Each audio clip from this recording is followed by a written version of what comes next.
Sorry about that. I don't know what happened with my computer. It like just stopped recording, so I'm just gonna record a new one. But I was pretty much finished with that thought anyway. So I just wanted to touch on two more quick things.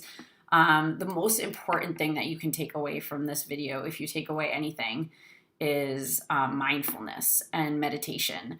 Now, I know it sounds a little kooky, a little out there. That's how I felt about it anyway when I first heard about it. It's basically a way to calm yourself, first of all, and to kind of bring yourself into the present moment and not think about the future or the past or anything, just to kind of get back and center yourself. And I actually learned about it through my last fieldwork experience, which was really bad. I don't know if you've heard about it. If you know me, you might have heard about it, but it was a bad experience and it didn't work out. And it was just, I learned after all was said and done that it was a really bad match for me and it was just not good. And I can tell you more about it if you want to email me or Facebook me later on, and I'll give you the information for that. But yeah, when I learned about mindfulness, I kind of thought it was silly and, I didn't really buy into it. And, but I learned about it and I tried my best and I tried to practice it as much as I could. But, and it did help. I started to like it once I practiced it a little bit more, but there was still a little part of me that, I didn't really kind of buy into what they were trying to feed me. So a few weeks later, it's September and I'm in a CVS and I come across an issue of Time magazine and it's September 2016.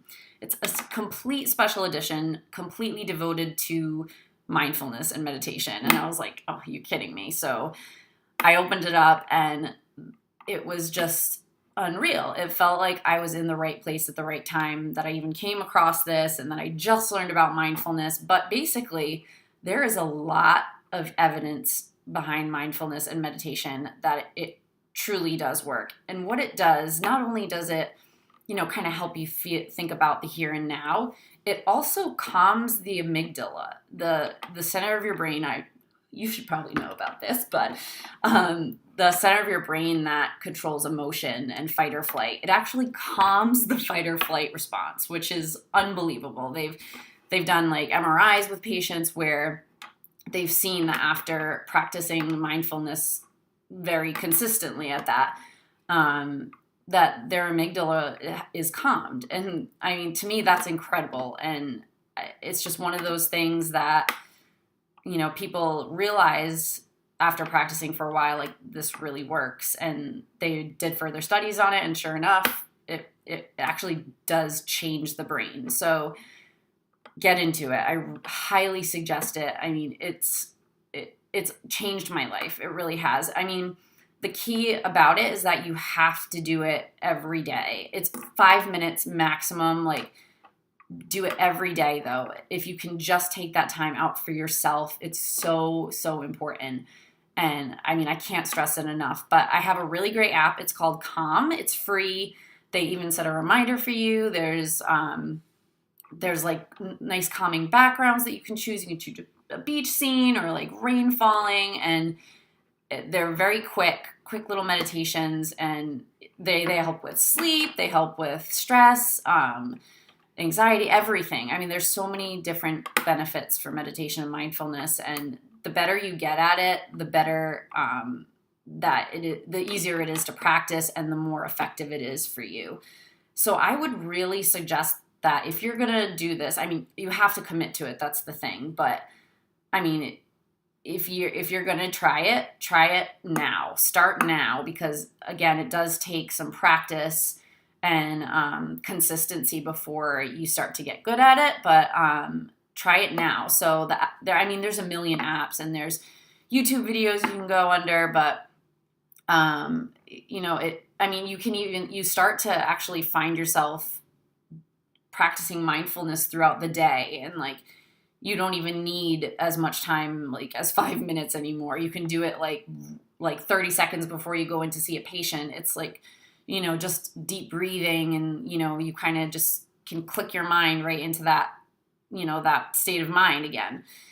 So, enough blabbing about that, because I talk to everybody about it now because I'm just so amazed by what it is. And you can also Google that issue of Time magazine. But the last thing I want to touch on with you guys is that if you are feeling stuck and you're feeling completely overwhelmed, don't be afraid to get help. Student after student over time has come into these problems, likely the very same as you, and the only way that you're going to get out of it is if you get help. And I got help, and I'm glad that I did, because things really worked out for the better. I mean, before I was at an outpatient rehab facility, and it was orthopedic, and I really hated it. And now I'm at a SNF, which I never, ever wanted to do. I wanted nothing to do with the geriatric population. I mean, I thought I'd be working with kids forever, because that's what I've always done. I've been a nanny for like 12 years, and I worked in schools, and, I just knew that I wanted to be with kids. But being in the SNF, it's my calling. I absolutely love it. It is the most fun in the aging population. I mean, the geriatric patients, they're just absolutely hilarious, and they adore you. Like, they just want to spend time with somebody, and they're willing to do a lot to help you, because, well, to help themselves. They think it's to help you sometimes, but I mean, it's just like nothing I can describe. They appreciate you being there more than you can know, and it feels so, so good. And if I hadn't have failed at my last field work, then I wouldn't have found this. And I don't think that I ever would have just randomly taken a SNF job if I hadn't had field work in it. And I feel like it was meant to be. So, in wrapping up, I mean, none of you are going to fail. It's not many people do, but if you do, know that there might be just something different out there for you that you need to try, that you just haven't had a chance to yet. And maybe there's a reason why it's not working out. And that's definitely the case for me. So just keep that in mind, and know that there's light at the end of the tunnel, and you're almost there, and you're going to feel unbelievable. And, I can't believe the place where I was at with my last field work, feeling that way afterwards, and the way I feel now, it's like night and day, and I couldn't be more grateful. And I really feel like I've found the profession that I'm going to do for the rest of my life, and I feel very grateful.